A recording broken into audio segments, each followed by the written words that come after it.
بسم اللہ الرحمن الرحیم۔ آج ہم سورہ بنی اسرائیل کا مختصر سا تعارف، مقام نزول اور اس سورت کا نام سورہ بنی اسرائیل رکھنے کی وجہ آپ کے ساتھ شیئر کریں گے۔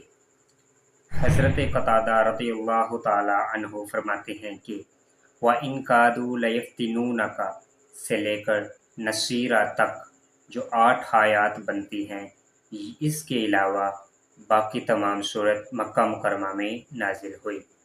ایک اور جگہ حضرت علامہ بیضاوی رحمۃ اللہ تعالی علیہ جزم کرتے ہیں، یعنی کہ یقین کے ساتھ لکھتے ہیں کہ یہ پوری صورت مکہ مکرمہ میں نازل کی گئی۔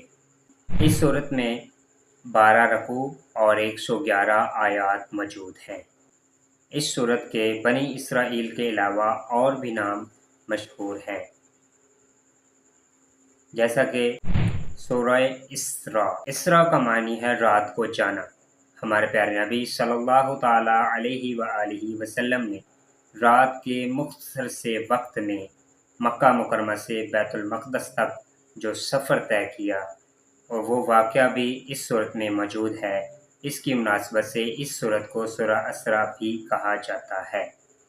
سورہ سبحان، سبحان کا معنی ہے پاک ہونا، اور اس صورت کا جو پہلا لفظ ہے وہ بھی سبحان ہے۔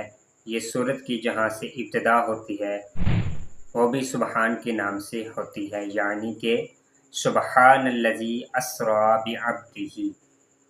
اس صورت کا جو آخری اور مشہور نام ہے وہ ہے بنی اسرائیل۔ اسرائیل حضرت یعقوب کا لقب ہے، اور آپ علیہ السلام کی اولاد کو بنی اسرائیل کہا جاتا ہے۔ اس صورت میں آپ علیہ السلام کی اولاد کے عروج و زوال، عزت و ذلت کو بڑی تفصیل کے ساتھ بیان کیا گیا ہے، جو کہ باقی صورتوں میں نہیں کیا گیا۔ اس کی مناسبت سے اس صورت کو بنی اسرائیل کہتے ہیں۔ امید کرتا ہوں کہ آج کی اس ویڈیو سے آپ کو سورہ بنی اسرائیل کا مختصر سا تعارف سمجھ آ گیا ہوگا۔ ملتے ہیں نیکسٹ ویڈیو میں ایک نئے ٹاپک کے ساتھ، ایک نئی صورت کے ساتھ۔